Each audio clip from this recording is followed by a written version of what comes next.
বাংলাদেশ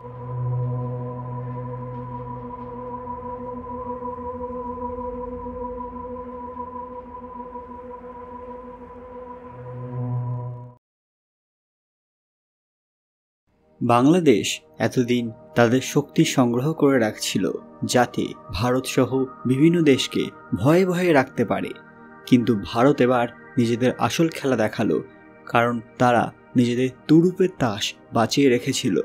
সম্প্রতি বাংলাদেশ তুরস্ক থেকে অত্যাধুনিক ড্রোন সংগ্রহের চুক্তি করেছিল, যা আঞ্চলিক প্রতিরক্ষা ভারসাম্যের ক্ষেত্রে নতুন মাত্রা যোগ করেছে।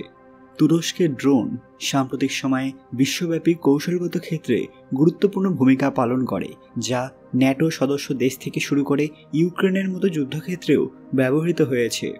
এই ড্রোন চুক্তি ভারতের কৌশলগত পর্যবেক্ষণের কেন্দ্রবিন্দুতে উঠে এসেছে এবং জবাবে ভারত এক এমন কথা ঘোষণা করেছে যা বাংলাদেশের ঘাম ছুটিয়ে দিয়েছে। কিন্তু তারা এমন কি কাজ করেছে যা বাংলাদেশের এই ভয়াবহ ড্রোনকেও টক্কর দিতে পারে? জানার আগে কমেন্ট বক্সে হর হর মহাদেব অবশ্যই লিখবেন। সকলকে আমাদের চ্যানেল পুরাণ কথায় স্বাগত। আজকে আপনারা জানবেন শুরু হলো ভারতের আসল খেলা। ভিডিওতে এগোনোর আগে সবাই অবশ্যই আমাদের চ্যানেলটি সাবস্ক্রাইব করে নেবেন।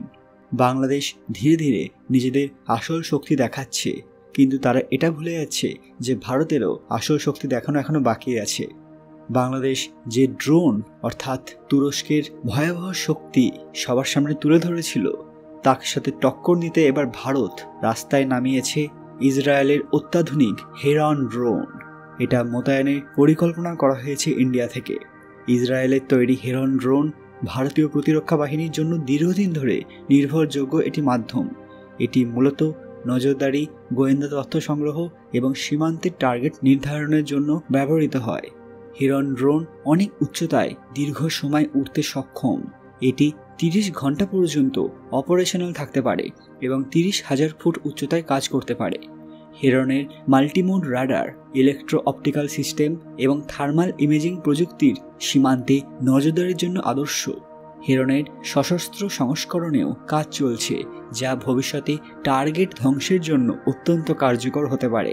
ভারত হঠাৎ এই সিদ্ধান্ত কেন নিল? আমরা সবাই জানি যে ভারত এবং বাংলাদেশের কূটনৈতিক সম্পর্ক অত্যন্ত মজবুত, তবে তুরস্কের ড্রোন বাংলাদেশের প্রতিরক্ষা ক্ষমতাকে বাড়িয়ে তুলবে, যা ভারতকে নতুন করে সীমান্তে নজরদারি ব্যবস্থায় জোরদার করতে বাধ্য করেছিল। তুরস্ক সাম্প্রতিক সময়ে দক্ষিণ এশিয়ায় তাদের সামরিক রপ্তানি বাড়ানোর চেষ্টা করছে। এটি ভারতের ভূ রাজনৈতিক কৌশলের জন্য নতুন চ্যালেঞ্জ তৈরি করেছিল।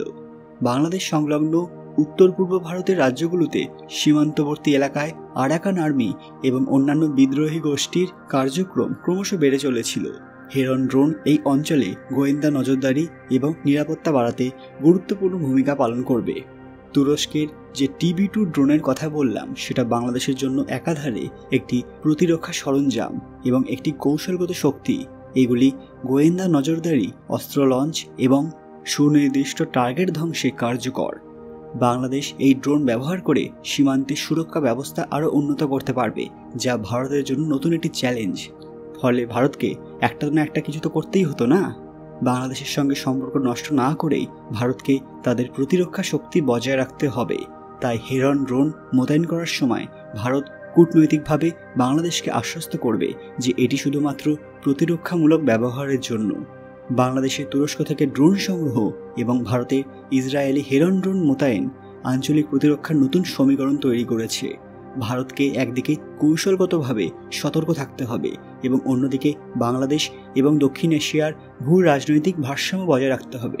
ইসরায়েলের হেরন ড্রোন মোতায়েন শুধু সীমান্তে নিরাপত্তা জোরদার করবে না, বরং এটি ভারতীয় প্রতিরক্ষা ব্যবস্থার উন্নয়ন এবং আঞ্চলিক স্থিতিশীলতার ক্ষেত্রে এটি গুরুত্বপূর্ণ পদক্ষেপ হিসেবে প্রমাণিত হবে। অর্থাৎ বোঝাই যাচ্ছে যে বাংলাদেশ তাদের যত শক্তি প্রয়োগ করুক না কেন, ভারত ঠিক কোনো না কোনো জবাব দেওয়ার জন্য সবসময় প্রস্তুত। তো কেমন হলো আজকের ভিডিওটি? ভালো লাগলে অবশ্যই লাইক করবেন এবং কমেন্ট বক্সে জানাবেন যে ভারত কি এই কাজটা ঠিক করেছে। তারা কি বাংলাদেশের বিপক্ষে এত শক্তিশালী একটি ড্রোন ব্যবস্থাকে এনে সঠিক কাজ করেছে? আপনাদের মূল্যবান মতামত কমেন্ট বক্সে অবশ্যই জানাবেন। আজকের ভিডিওটি লাইক করবেন, আর হ্যাঁ, অবশ্যই প্রকৃত ভক্তরা হর হর মহাদেব লিখতে ভুলবেন না। আরও এরকম দরকারি আপডেট পেতে পুরান কথা অফিসিয়াল চ্যানেলটি মনে করে সাবস্ক্রাইব করে নেবেন।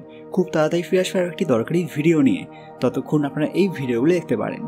ধন্যবাদ।